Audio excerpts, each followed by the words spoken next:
Selamat pagi, selamat berjumpa kembali ya. Hari ini tanggal 3 Maret 2021. Semoga pertemuan kali ini cukup membawa berkah, cukup bermanfaat, sehingga perkuliahan virtual kita bisa bernuansa ibadah.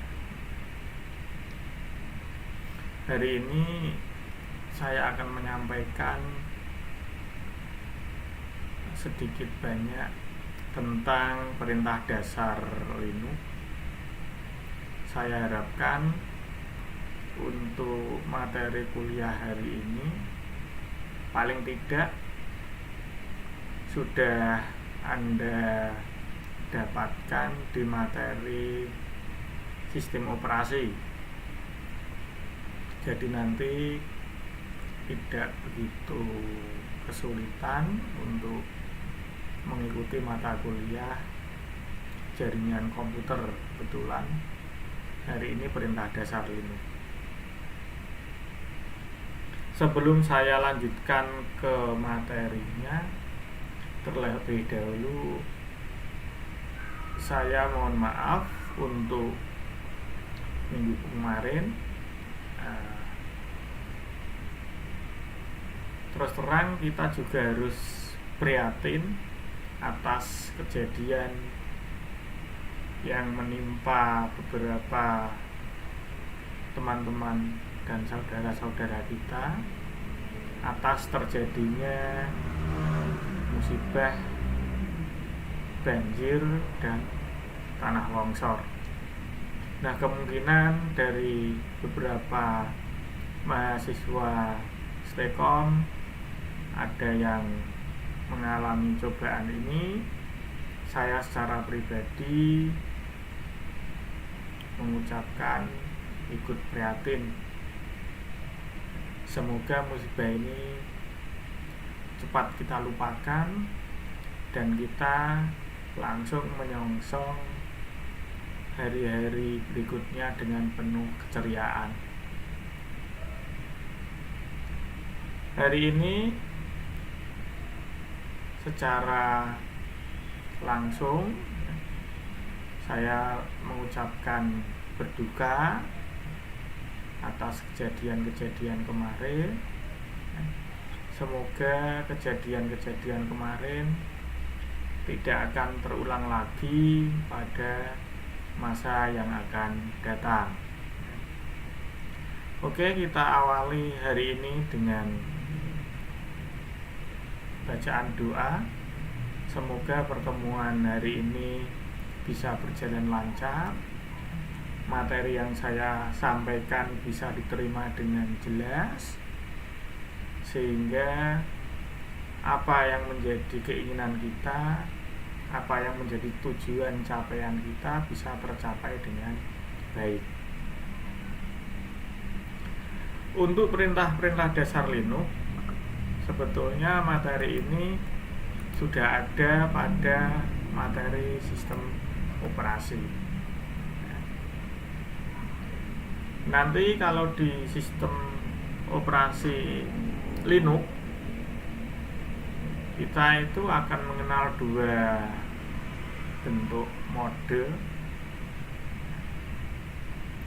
Ada yang mode basic command line dan ada yang mode graphical user interface.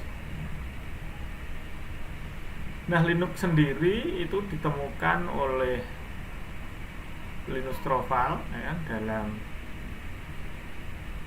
sejarahnya itu untuk menemukan Linux itu dia harus merasakan sakit panas dulu ya selama beberapa hari. Makanya di situ ada logo penguin. Kalau Anda di bacaan-bacaan tentang Linux pasti tidak asing dengan logo penguin dan sejarahnya Linux itu sendiri.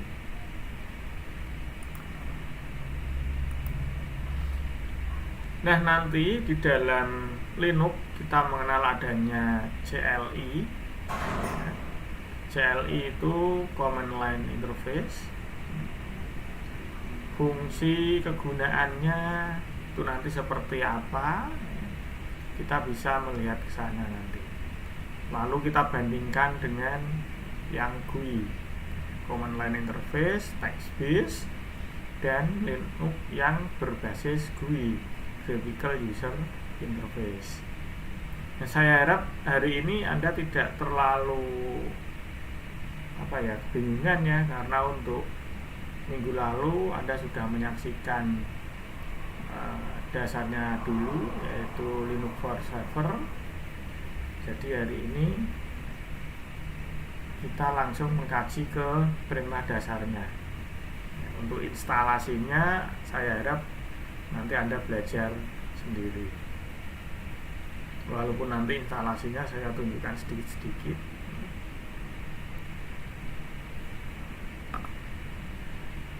Lalu kita masuk ke definisi dari Command Line Interface.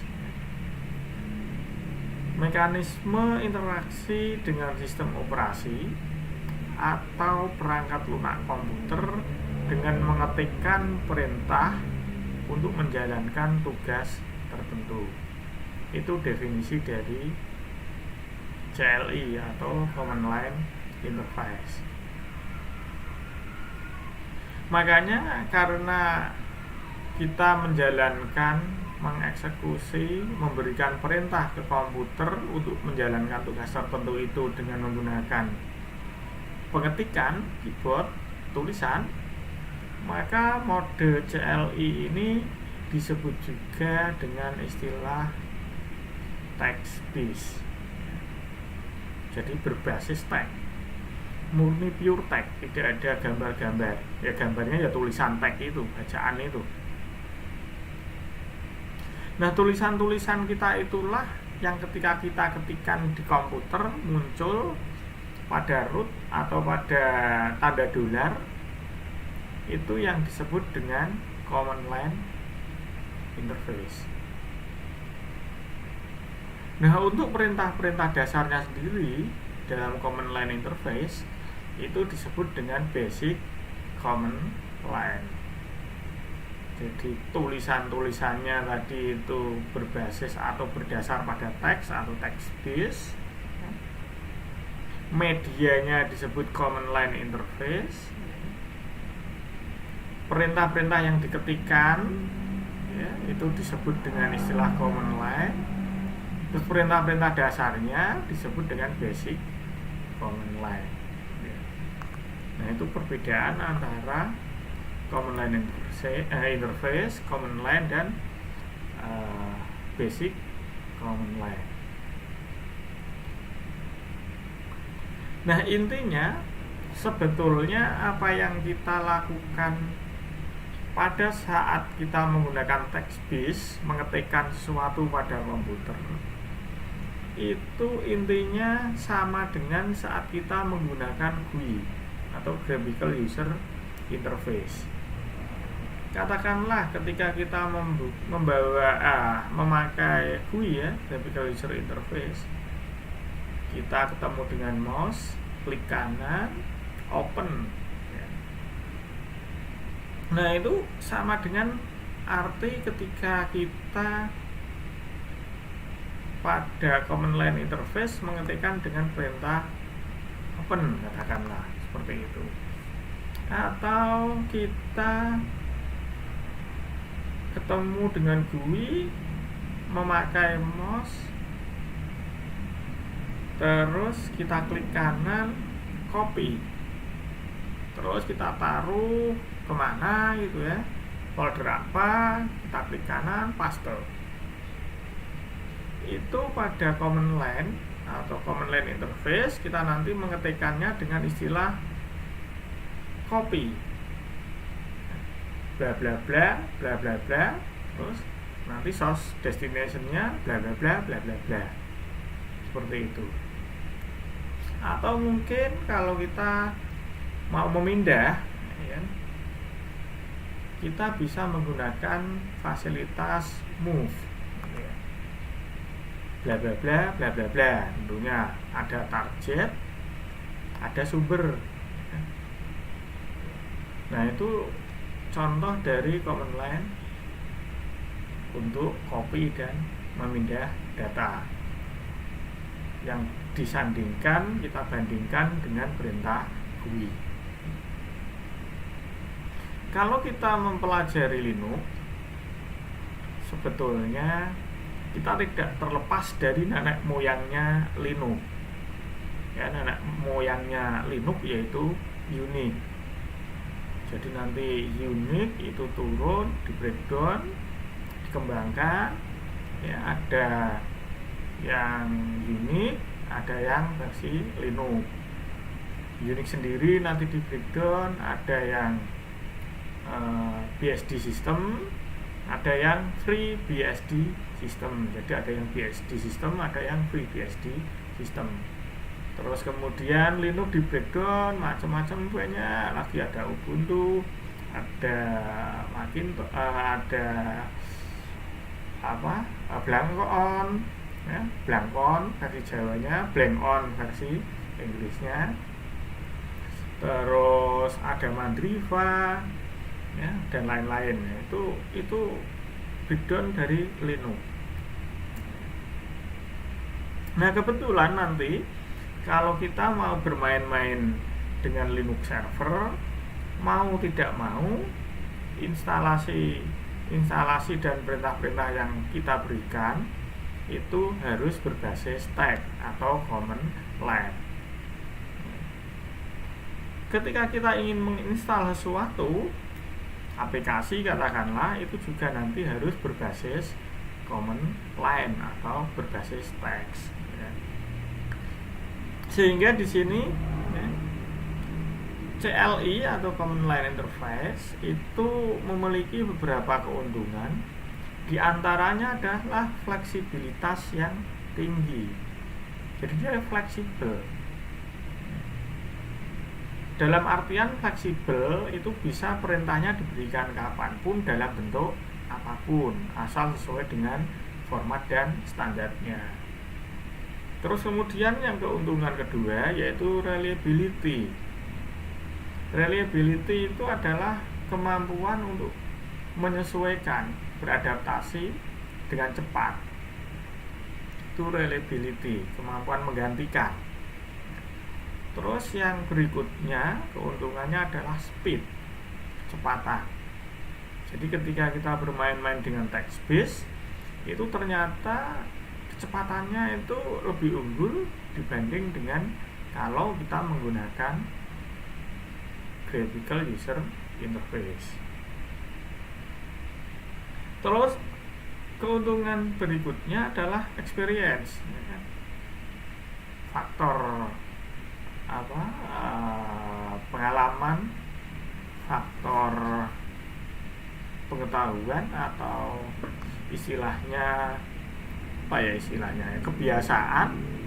Nah, sehingga kita menjadi expert, ya, terbiasa, cepat bisa, ya, itu experience, ya.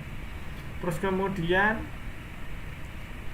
keuntungan yang berikutnya yaitu fun. Kita bisa melakukan dengan riang gembira, dengan senang damai, ya kan? Nah, ini biasanya yang expert itu. Nah, kalau kita mau bermain-main dengan server, kita menggunakan sistem operasi Linux untuk server kita, mau tidak mau ya kita harus experience dan fun. Mau tidak mau tuntutannya seperti itu, karena yang kita gunakan adalah server. Nah, ini contoh atau ilustrasi gambaran dari command line interface. Bisa Anda lihat, ya kan, di situ, ya kan, tertulis, ya kan, ketika ketemu root, ya, di localhost, nah, itu kita ping, ya. Ketika ping sudah mendapatkan ya kan, ping Wikipedia katakanlah, ya, itu ketemu, ya kan. Terus kemudian kita perintahkan pwd berikutnya. Pwd itu framework directory, mau melihat kita itu sekarang aktif di direktori apa. Setelah kita tahu kita aktif di direktori mana, ketika kita menginginkan pindah dari satu direktori ke direktori yang lain, kita berikan perintah cd. Jadi perintah cd change directory itu untuk berpindah dari satu tempat ke tempat yang lain.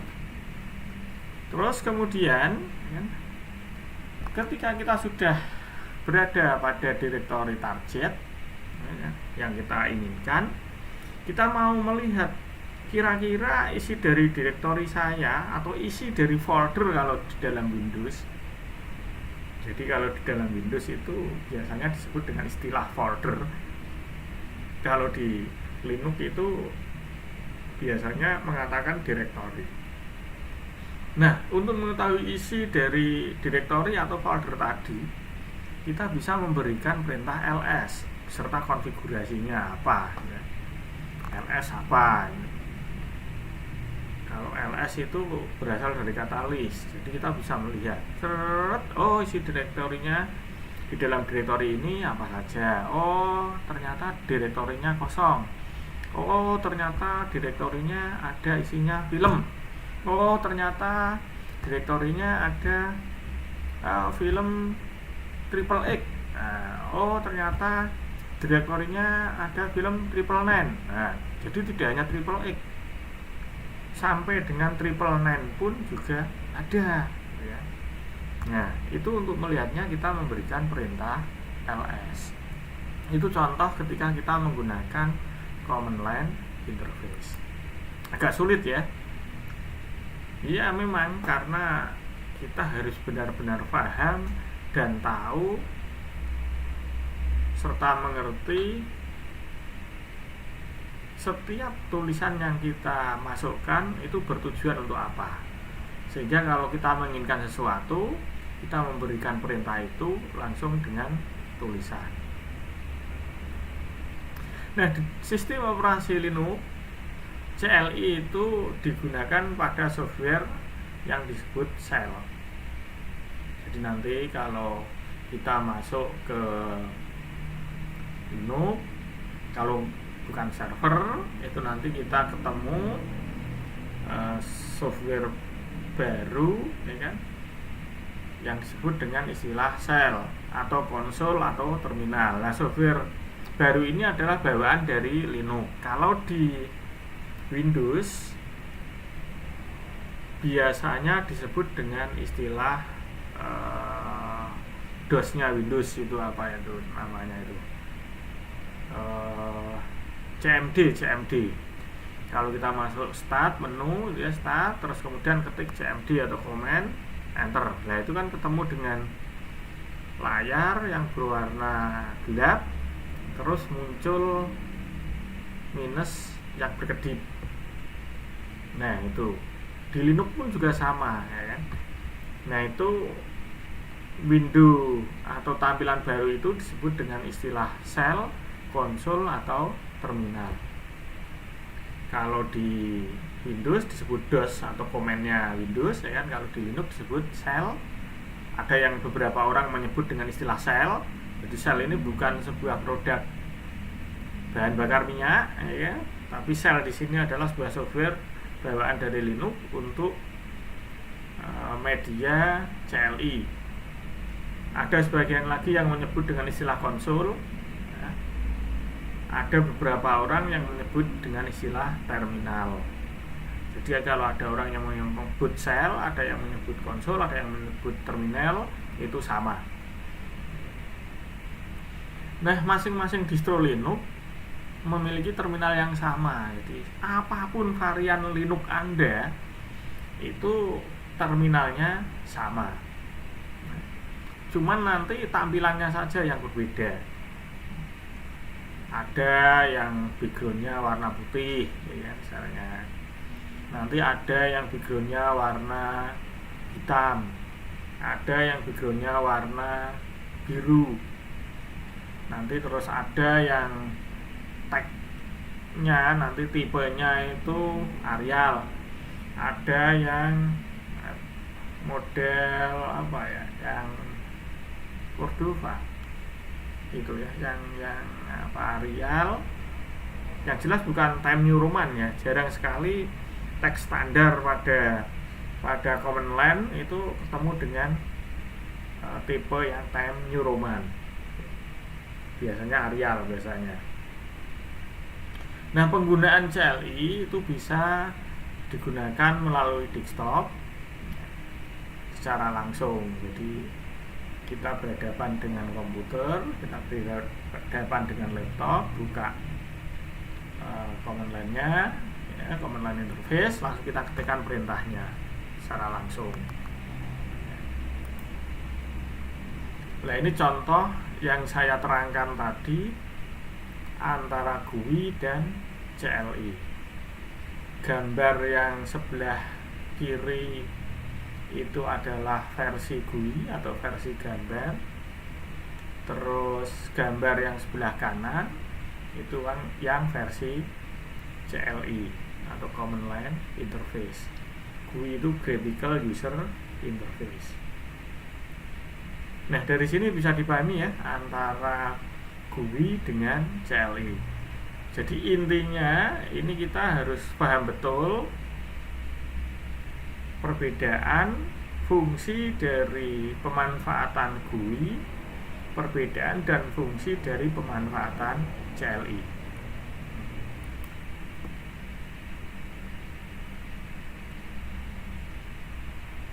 Nah, ini ada pertanyaan seperti ini.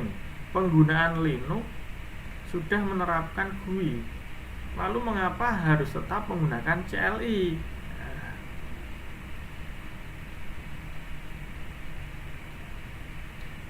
Pertanyaan berikutnya, saat ini ya, Anda bisa melakukan banyak hal di GUI. Untuk melakukan manajemen file, manajemen direktori, tinggal klik saja sudah beres, sudah selesai. Kenapa harus CLI? Mau putar lagu, nonton film, edit dokumen, dan lain-lain, itu bisa melalui GUI. Bahkan penggunaan mouse pun sudah mensupport penggunaan dari GUI. Kenapa kita harus balik-balik ke keyboard? Kenapa kita harus balik-balik ke ngetik-ngetik? Ada satu hal yang membuat CLI itu tidak bisa dilaksanakan dengan menggunakan GUI, yaitu perintah-perintah dasar yang ada di Linux untuk manajemen jaringan. Nah, perintah-perintah dasar yang ada di Linux untuk manajemen jaringan ini tidak bisa menggunakan GUI. Bahkan instalasi Linux untuk server pun dari awal install, dari Anda pertama kali menginstal, itu nanti akan disuguhkan dengan permintaan berbasis teks atau CLI. Sehingga mau tidak mau kita harus menguasai CLI. Kalau kita menguasai CLI, pasti dengan mudah kita tahu akan fungsi dari GUI atau Graphical User Interface. Tapi kalau orang sudah terbiasa penggunaan Graphical User Interface, maka suatu saat akan ketemu CLI, dia akan kebingungan. Nah, ini terminal dari Linux Ubuntu yang saya tadi bilang. Ada yang menyebut istilah shell, ada yang menyebut istilah konsol, ada yang menyebut istilah terminal. Contoh terminalnya seperti itu. Ada di gambar kanan bawah. Itu hitam, backgroundnya hitam. Nah, ketemu dengan tanda string. Ya, nanti string berarti sebelahnya kedip-kedip, bisa Anda ketikkan perintah-perintah dasar berbasis teks. Nah, perintah dasar pada Linux itu sebetulnya simpel-simpel ya. Yang jelas pertama kali yang harus kita kuasai dan kita pegang adalah tentang login dan password. Tentu login ini akan muncul di setiap kali kita masuk, entah itu Linux berbasis personal desktop maupun Linux berbasis jaringan, pasti akan ketemu dengan namanya login dan password. Walaupun dalam instalasi yang berbasis personal komputer, view atau langkah memasukkan login dan password bisa di skip oleh admin, oleh yang punya, tetapi perintah dasar ini yang pertama kali akan ketemu. Nanti juga who, ya kan, siapa untuk mengetahui siapa kita, who am I. Jadi ketika kita sudah masuk pada Linux, kita kan nggak tahu, tiba-tiba komputernya sudah nyala. Nah ini komputer nyala ini memakai loginnya siapa, kita kan nggak tahu. Komputer itu tiba-tiba nyala kok Pak, saya kan nggak menyalakan. Nah untuk mengetahui siapa yang login, ya, bukan siapa orangnya ya, tapi loginnya, menggunakan loginnya siapa, itu kita bisa menggunakan perintah who ya. Nanti who am I gitu ya, who am I itu dengan perintah who am I, enter, akan muncul.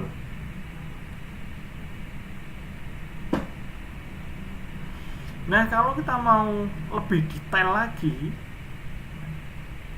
mengetahui username pada komputer yang aktif, maka perintah Venger bisa kita gunakan.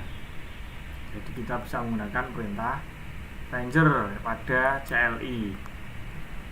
Kalau logout itu jelas ya kan, untuk keluar ya saya si login, sedangkan exit itu untuk keluar dari sistem. Hampir sama dengan logout tetapi agak berbeda fungsinya. Kalau date itu untuk mengetahui tanggal, hari ya. Kal itu adalah untuk mengetahui kalendernya ya. LS yang seperti tadi saya bilang adalah untuk menampilkan isi dari sebuah directory. Nah LS nanti ada variasi-variasinya. Nah ini variasi dari LS. Kalau min A jadi LS nanti diketikkan pada CLI itu ya, di konsol atau di terminal atau di selnya, ls spasi min A, enter, maka otomatis akan menampilkan semua file di directory ya, secara rinci. Kalau min O akan menampilkan nama direktorinya saja. Jadi kalau ada file, ada apa itu nggak ketemu. Kalau min G itu cetak ID, kalau min I itu cetak nomor, min L itu tampilan seluruh file lengkap ya, di ls min L itu nanti lengkap semua. Min R itu mengubah urutan, kalau min T itu adalah mengatur nama file berdasarkan waktu modifikasi. Nah untuk perintah-perintah dasar itu, variasi-variasi itu bisa Anda dapatkan di referensi-referensi yang lain. Nanti bisa dibaca-baca, entah dari Anda cari informasi dari Google, entah dari buku ya. Nah perintah selanjutnya adalah chmod. Jadi chmod itu sebetulnya nanti ada pasangannya yaitu umesh. Kalau umesh itu untuk membuat sebuah permission aktif secara permanen, tapi chmod itu fungsinya untuk mengubah permission pada suatu directory yang ada. Ini satu pasangan antara umesh dan chmod. Terus kemudian clear, kalau clear itu untuk membersihkan layar biar layar kita tulisannya nanti bersih sehingga tidak mengganggu tulisan-tulisan kita.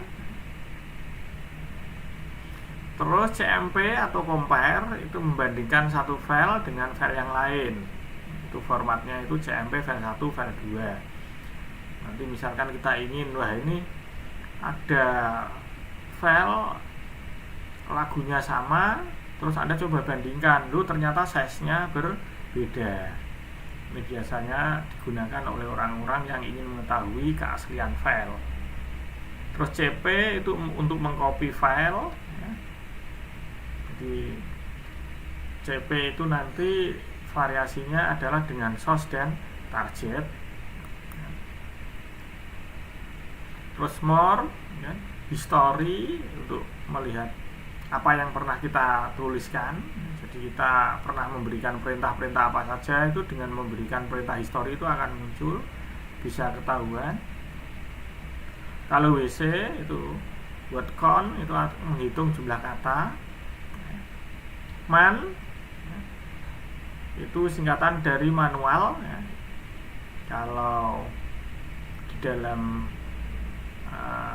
realnya kita, kalau kita memberi sesuatu biasanya itu ada buku-buku itu ya, itu kan disebut dengan manual book. Nah ini karena kita misalnya Linux, maka manual Linux namanya, gitu saja lah ya. Jadi man perintah itu manual apa.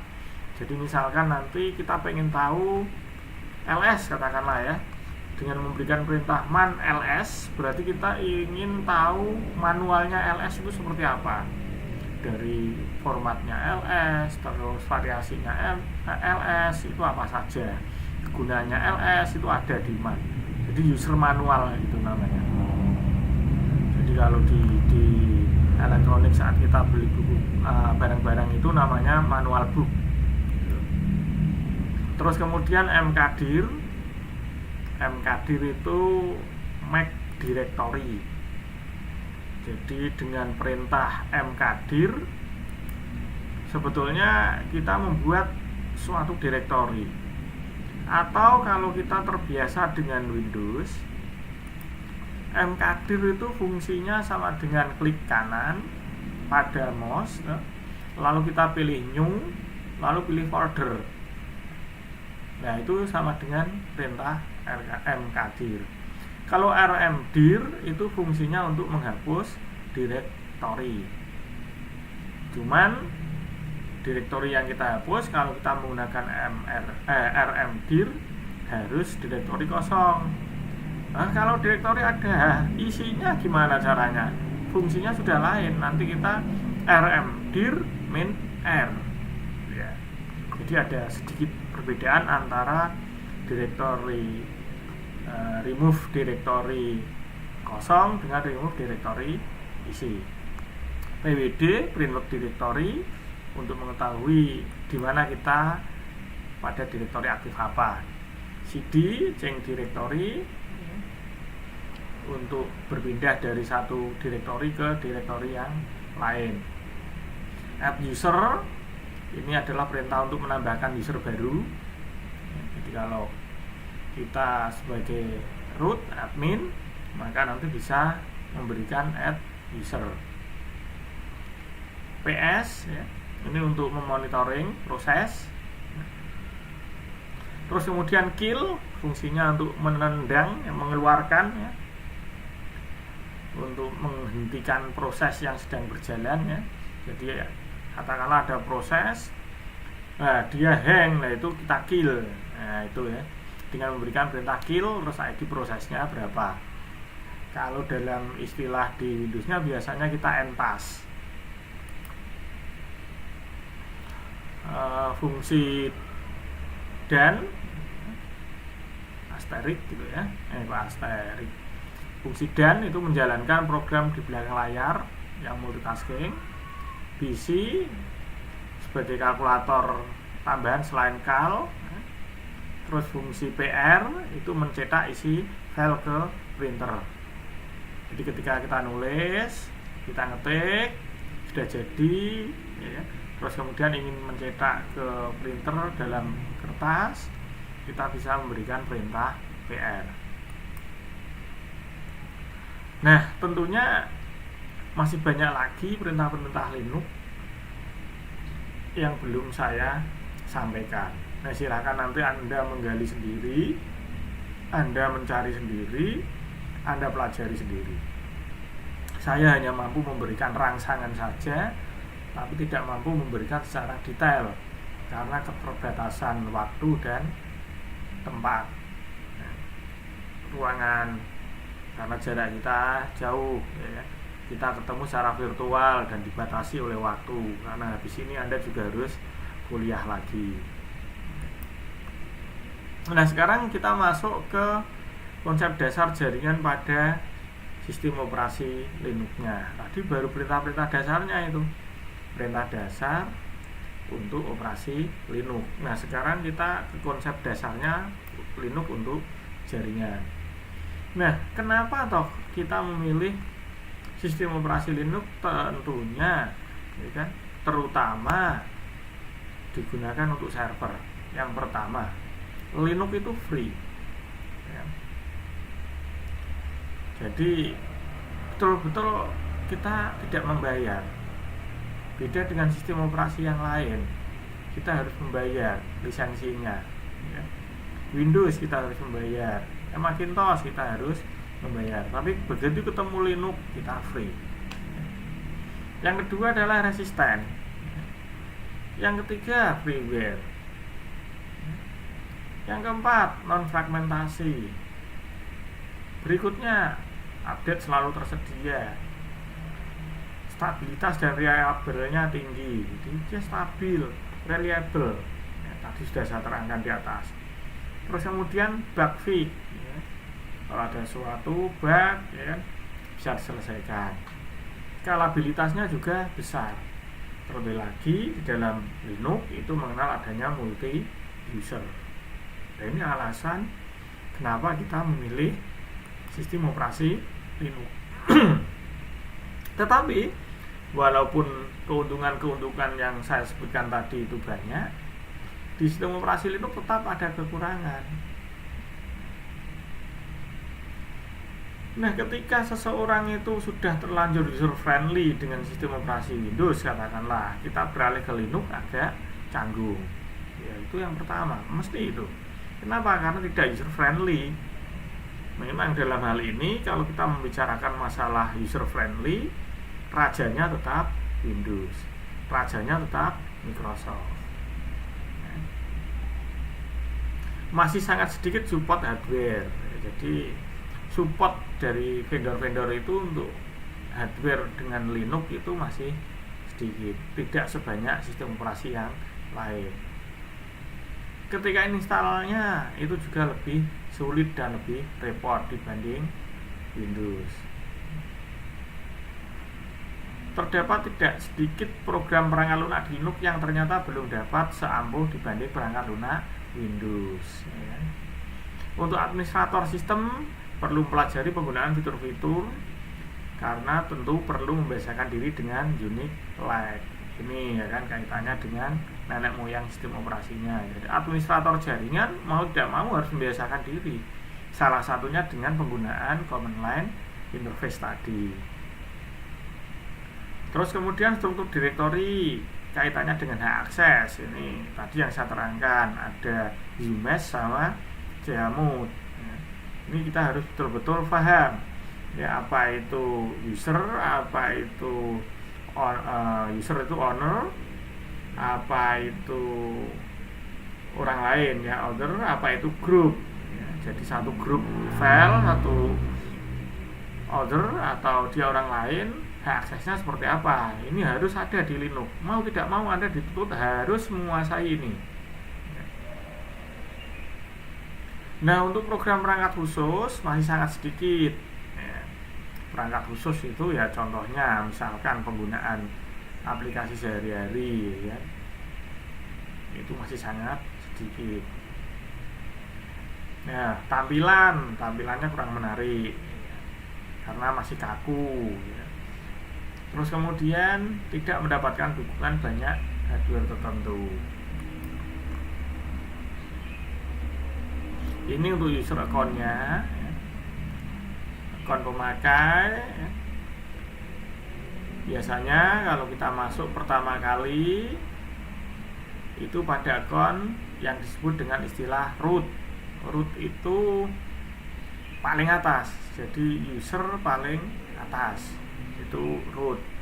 Nanti di dalam root kita bisa memberikan user-user yang lain ya, dengan hak akses bervariasi tergantung dari keinginan kita. Ini untuk kontrol aksesnya. Terus kemudian discretionary access control. Ini nanti kaitannya dengan administrative tool namanya kalau dalam sistem server Linux ya. Jadi nanti semoga ada waktu ya, kalau ada waktu kita bisa berjumpa, ketemu, ini bisa kita cobakan nanti, kita bisa coba bareng-bareng ya kan, dari manajemen aplikasi sampai dengan administratif tool seperti apa, sampai dengan manajemen direktorinya nanti, manajemen direktori seperti apa ya, aksesnya seperti apa ya. Semoga saja ada kesempatan. Nah, keamanan pada Linux ya, yang pertama adalah masalah security. Di password attack kalau masalah security otomatis kita tahu untuk masalah security Linux lebih diandalkan. Terus kemudian password attack itu juga ada di sebuah jaringan Linux. Terus kemudian penggunaan malicious kode ya. Terus kemudian deskripsinya ya, kode-kode pada suatu program itu bisa disamarkan. Nah, untuk pencegahannya ya, untuk pencegahan itu gunakan program-program seperti tripwire dan lain-lain ya. Itu untuk pencegahan. Tapi untuk versi keamanan Linux sampai saat ini for server Linux masih jarang terserang oleh virus komputer, dan virus komputer kebanyakan masih dikembangkan untuk sistem operasi Windows. Walaupun ada yang di versi Linux-nya, tetapi masih jarang ditemukan, dan itu bisa ditangani tadi karena Linux mempunyai sifat yang seperti saya sampaikan di awal tadi, yaitu bug fix.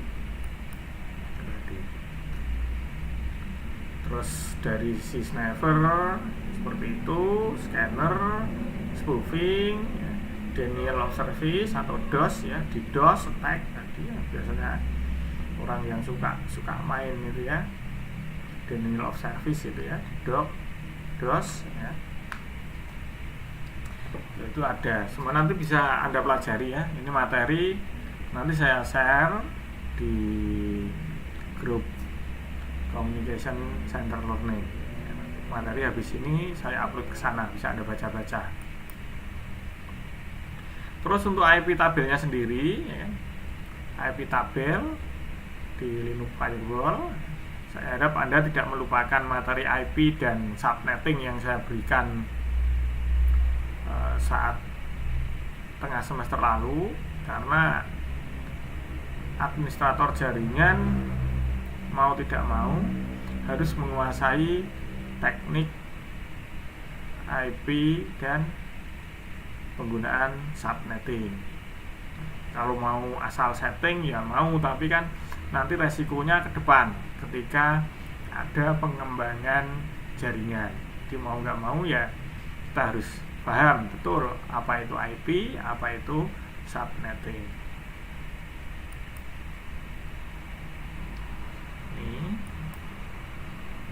Nah, ini di akhir pertemuan ini saya ada tugas untuk mahasiswa, untuk kalian semua. Bentuknya dalam bentuk latihan. Jadi saya harap tugas atau latihan ini tidak membebani kalian semua, sehingga jangan menganggap tugas dan latihan ini sebagai paksaan. Tugas dan latihan ini saya sifatnya opsional, boleh Anda kerjakan, boleh tidak Anda kerjakan. Kalau Anda kerjakan, asumsinya adalah Anda menambah skill diri pribadi Anda sendiri. Kalau tidak pun juga tidak akan berefek apapun kepada diri saya. Sehingga saya harapkan tugas ini Anda kerjakan dengan enjoy, sehingga kalau terjadi permasalahan tidak sampai membuat diri Anda stres. Tugasnya simple. Ya, ini dasar latihan kita untuk menggunakan jaringan Linux. Jadi nanti Anda mencari dan menentukan kira-kira cocoknya dengan software virtual mesin yang apa. Pertama kali Anda cari dulu virtual mesin. Anda browsing-browsing dulu, Anda cari info dulu virtual mesin itu apa. Nanti ada virtual mesin, ya. Anda boleh menggunakan VMware, boleh menggunakan alkohol, ya. Terserah virtual mesinnya apa. Boleh VirtualBox, ya. Jadi terserah mau menggunakan apa. Yang jelas tentukan dulu dan cari virtual mesin. Terus kemudian Anda juga mencari Linux for server. Jadi Linux untuk server, bukan untuk yang PC atau personal komputer, tapi untuk server. Kemudian setelah Anda mempunyai dua software tadi, baik virtual mesinnya maupun Linux servernya, kemudian Anda install virtual mesinnya. Setelah virtual mesinnya jadi, Anda install Linux servernya. Nah, langkah-langkah instalasi baik virtual mesin maupun Linux servernya tadi Anda capture, Anda tulis, ya kan, langkah-langkahnya, Anda tunjukkan hasilnya, kemudian Anda kirim laporannya ke email mufadol@stcom.ac.id. Nanti ya, judul atau subjek emailnya Anda tulis nama _name_kelas. Misalkan, ya kan, saya ngirim, ya, nama saya Wakijan _ ya, 002910 _ 20 SKP 20.2.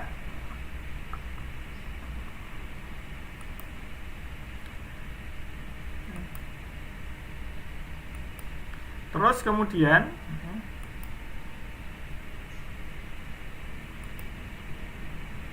setelah Anda kirim, ya, ke mufadol@stcom.ac.id dengan subjek nama, NIM, kelas, ya, Anda lampirkan laporan yang sudah Anda buat tadi yang berekstensi PDF.